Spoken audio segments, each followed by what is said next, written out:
Thank you so much, Mark and Mark. And I really do love Providence is such a really wonderful place where we can share ideas and talk about religious freedom and foreign policy, through the faith lens and do it in more than 700 words. So that's like the important part for those of us that have been able to write. We really do appreciate it, and thank you for letting me be here this evening. And it's been a really interesting time for me. I was appointed to the U.S. Commission on International Religious Freedom in May of 2018 by President Trump. And,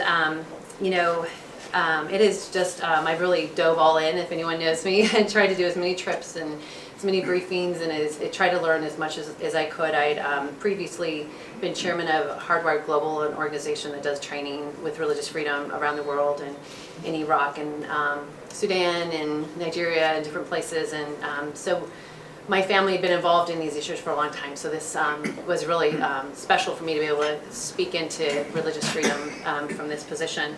This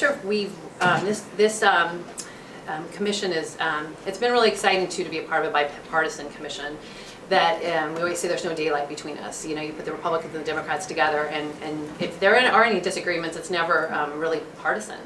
And so we've been able to work really well together and be really strategic. This year we've tried to do things with goals in mind. So if we're having a hearing, if whatever we're doing, we're being very strategic to try to move the needle in some capacity. Our mandate by Congress is to assess religious freedom conditions abroad and make recommendations to our own government. And so we do that with our annual report, and we've also started adding, I don't know if you've noticed, but a lot of new reports on timely things like blasphemy laws, technology, things like that, as they come up, to spend more time speaking into specific moments rather than just doing one big publication every year. And so our staff we have a lot of wonderful things to say about our professional staff that constantly amaze us. One of the things we've done this year that's really interesting is for the first time in 13 years we were doing congressional hearings. So I don't know if any of you guys have been able to be at any of those, but our first one was on Turkey. And then we did Iraq, religious minorities in Iraq. We did one on protecting houses of worship with recommendations we had made to our own government on how to train other governments to do a better job and to have some best practices. And then also our last one was on efforts to counter anti-Semitism. And so these are, each of these had a goal in mind of how we could either, help move our own government's policy or how we could help educate people to understand better the conditions that are going on. We also, one of the neat things we've been doing is trying to do more internal briefings so that those of us that are out there speaking are getting a better sense of what's going on out there from actual experts from very varied places. So recently we've really done a deep dive on technology, and we'll be coming out with some more things forward, some events and publications, and how technology is being used to repress religious freedom. And I think, when you look at religious freedom abroad, for us, we see some positive things going on, which it would be countries that are wanting to engage in the world stage as good players. So there's, as many of you know, the U.S. Commission, we make recommendations for countries of particular concern to the State Department. So as you know, we have a tier 1 list, which would be those countries, and then we have a tier 2 list, or the countries that don't quite meet the systematic, ongoing, egregious, the bar for being a CBC country. But those tier 2 countries, a lot of those countries do not like being on that list, and you can take a look at it, and they really feel like they don't deserve to be on that list. And so even though we don't do diplomacy, so you'll never find us going abroad and negotiating with a country on behalf of the State Department or on behalf of the U.S. government, but we will say, hey, we'd love to take you off our list if you were to do this, this, and this. So we have been invited a lot of embassies this year to dialogue just like that, which has been super exciting, which is, I think, a newer thing too, to see these countries trying to change some of their laws or see why we believe what we believe and communicate that back to the government. So it's been very exciting. That the negative, the technology part is one of those negative things we're seeing. And from the briefings, we've had, it seems to me that it falls into, if you could take technology, it's complicated as it seemed to be when we started doing briefings. It seemed to get more simpler in that it's used to either as surveillance to repress religious minorities, or it's used to divide communities in order to repress religious minorities, in order for either a political leader, a religious leader, somebody to be able to take advantage of those tensions. And sometimes countries will do both. So I'm looking forward to seeing what our professional staff is producing, and hopefully we'll have some events in the future where we can do a little bit more of a deep dive on that. I think the other thing about YouSurf that's really exciting to me is so much of what we do is really behind the scenes. And I don't think I understood that when I watched the commission in previous years, and it's always been that way. We do a lot of negotiations, a lot of letters with our own government. There's one, for instance, on prisoner, that instead of doing a prisoner of conscience, going forward with a prisoner who's being held in a country, as some of you know about our Prisoner of Conscience project, which is where we adopt prisoners and we're able to advocate for them. And so sometimes what we'll do, just recently, instead of going public, we decided to take it to the ambassador and say, we're going to go public with this, one of those tier 2 countries that doesn't want to have attention drawn to them. And then they're able to say, you know, let me take this back to our country before you go public. You know, so it gives us that other opportunity to be able to, you know, really make a case for somebody that is unjustly held because of their faith. And so I've been pleased to see some movement on that. So we have a couple of cases right now. You say a prayer for these individuals that, you know, that they'll be set free. But I think obviously one of the most well-known things that we do at YouSurf would be the delegation trips. And it's really been so special for me to be able to officially go on these trips. And this year has been a really busy year for us, as some of you probably know. And I think I was able to go to Egypt and Uzbekistan, Iraq and Burma, and several of those I also went back in my own capacity. And I felt like that was something that, you know, really gave us the opportunity to see, you know, interact with government officials and understand what's going on and meet with the leaders in a country, but also to be able to go back just as an individual citizen and then just visit NGOs and just go to places. So I was able, one of the visits that really meant a lot to me was I was able to go to Bangladesh and go to Cox's Bazar and meet with a lot of the Rohingya refugees that are there, and just being able to hear the stories and understand better the effects of what persecution has really meant. In that particular situation, it's really hard when you look at U.S. policy, like how can we, as U.S. government, impact a situation that's so large when you have 1 million people in a camp and they can't go back easily to Burma and they're not being welcomed, but yet the conditions there are pretty tough. I think about when I was there, one of the couple of visits at Bangladesh that were really special to me is I was just walking past an open market, and it was actually really, it had a view of the whole camps, and there were seats there, and I walked in and there was about a dozen young 20-something-year-old men that were sitting around, and I had an interpreter with me, and I just sat down and just started asking them questions and took notes, like, you know, do you want to go back? What's it like to live here? And what do you hope? And, you know, have family back there? And everyone just very openly just had a conversation with me about what their life looks like, what they think of Myanmar. You know, they don't trust the government. They showed me their ID cards, and they talked about how they want to go back, but they won't go back if they don't have citizenship. And it's really interesting to be dialoguing and hearing like where the line is for why they would go back.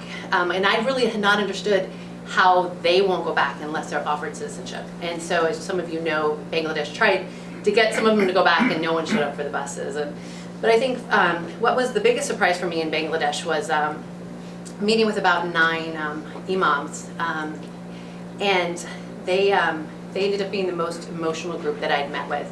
It was something to sit with these men as they talked about how they were targeted first and how mosques were targeted first, and how they were defiled, and how they wept as they talked about watching people suffer, and you know, the night where they were all attacked at the same time, and what that looked like, and to just be able to sit. It was so humble to take their stories and be able to go back and tell their stories. And I think that's been the key for me with some of these visits, is just to be able to sit down with members of Congress and journalists or different people and be able to help them to understand the human side of the suffering and what that looks like, and how if we can do some policy changes, what that could mean for people on the ground. And I think that's where, you know, that the recommendations we make, do they actually affect people on the ground, or is it just changing, like moving things around but not impacting the ground? And so that's always the hard part, to try to figure out. Really, you know, all policy is, we know those of us in Washington, you know, policy, there are winners and there are losers.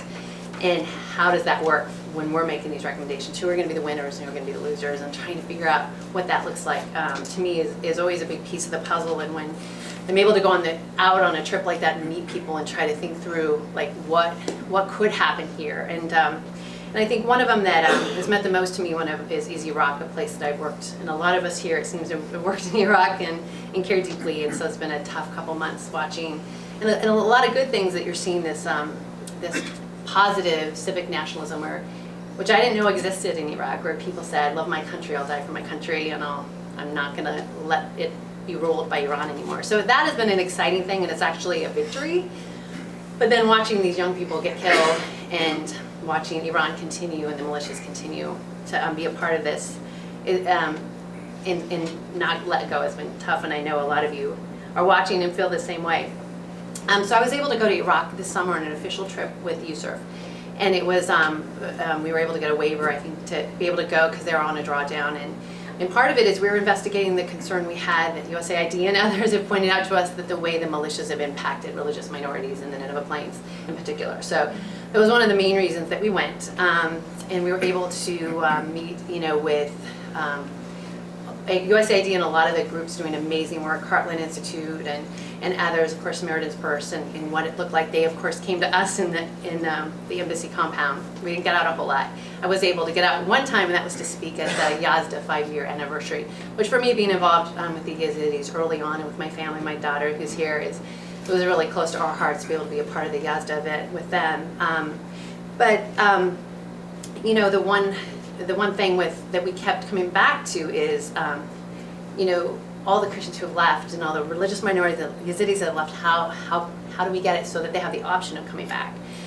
So after I was in Iraq, I went in my own capacity to Jordan and met with some Christians there who are stuck there. And I think I was telling you guys some of these stories earlier, in fact, we have an Iraqi Christian here who went through Jordan to end up to America. But for instance, I met with a family that the mother was a hairdresser, the father was a teacher, and they had their own shop in Mosul, and she was attacked by ISIS because she did hair of Christian women, and she recovered from her wounds, but then her daughter ended up being killed when they gassed their house, and she had a young child and had just gotten married, and so they fled to Kurdistan.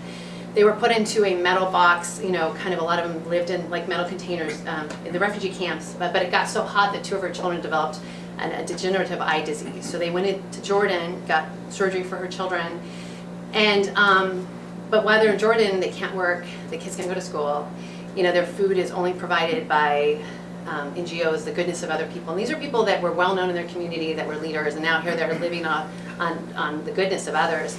So they decided to try to go back to Mosul, went back to their house, and someone called her cell phone the day they're visiting and said, if you come back, another member of your family will die. So they go back to Jordan, and now they're living there, and she, as she wept telling me the story, they have nothing, and they're waiting, been turned down 7 times for resettlement.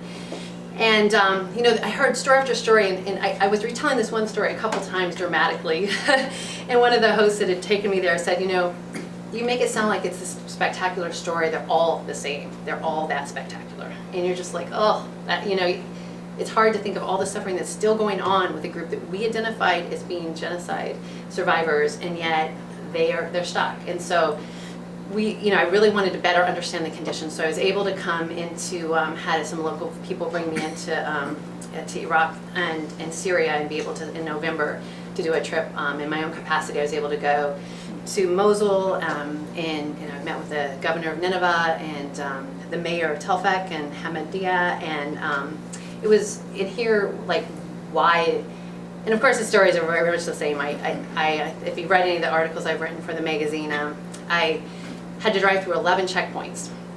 Now I had, of course, government security with me driving by, so I didn't have to stop, but I couldn't imagine being a religious minority and stopping 11 times, and trying to explain who you were, where you were going.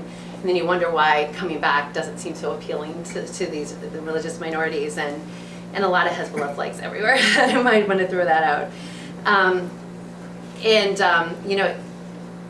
Obviously what's going on in Iraq is bigger than just the Nineveh Plains, right? We have the whole governance situation that we're hoping will be taken care of soon.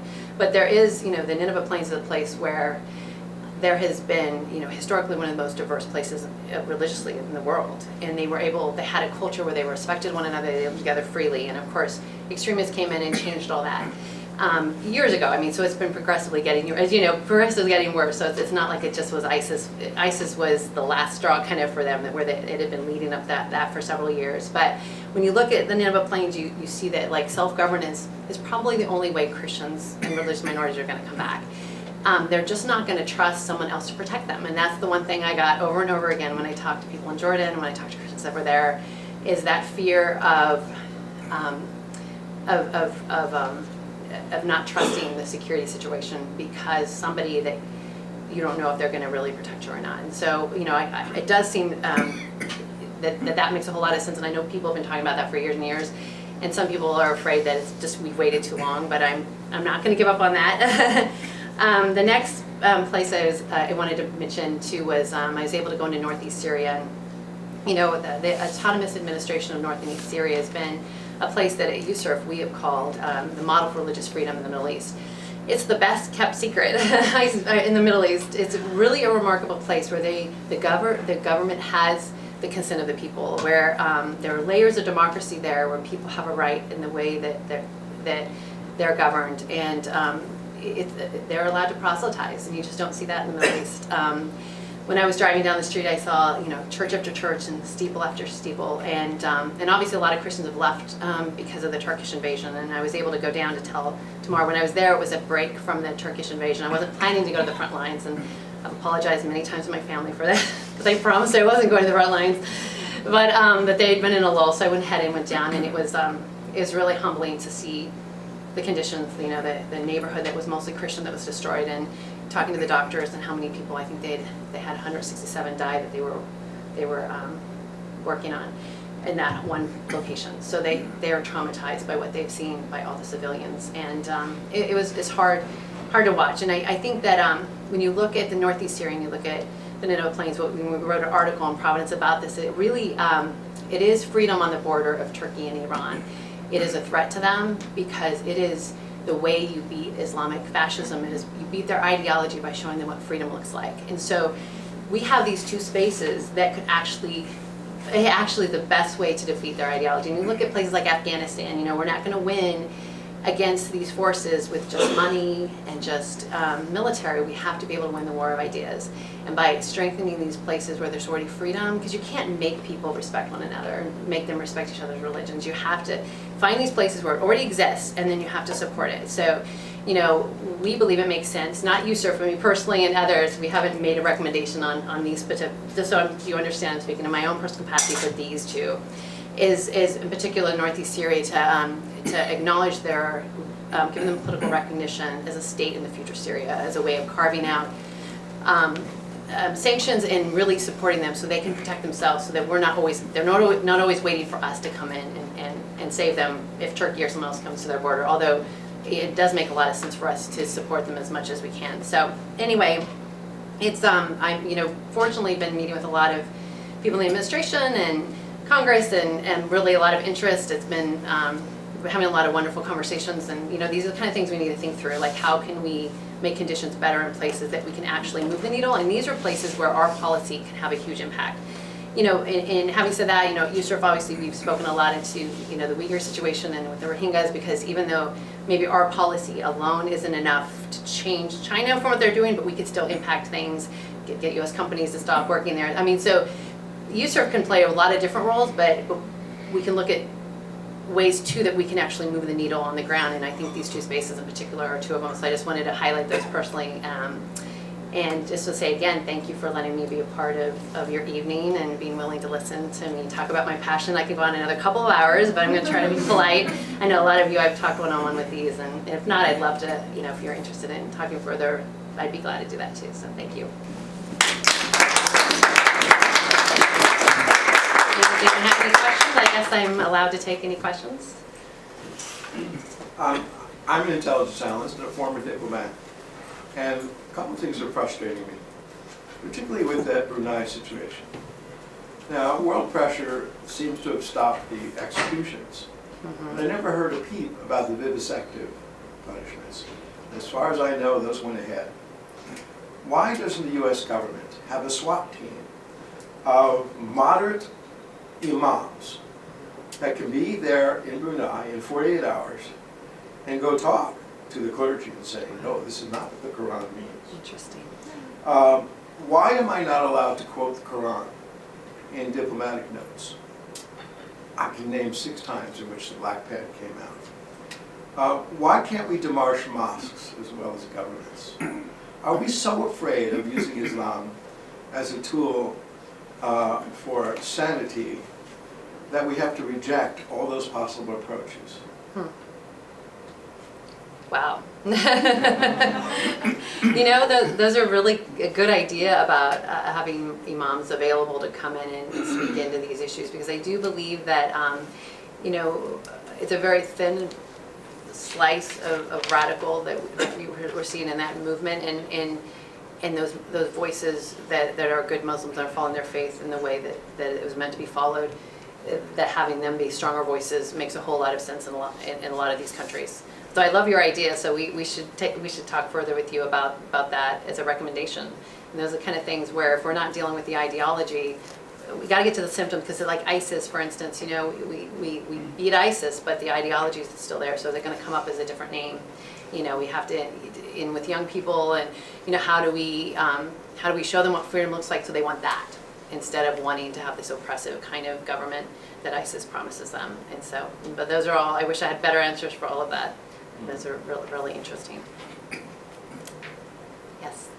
You mentioned in northeast Syria, I guess that's in the Kurdish-controlled area. Mm-hmm. Could you point out a little more if there's democracy, there's elections? Or Yes, yeah, it's actually very interesting. So it's you know, and I can give you a link to read further about it too if you'd like, but they do have different levels where they have a smaller commune, and then it goes bigger, and different issues are decided at different levels of government there.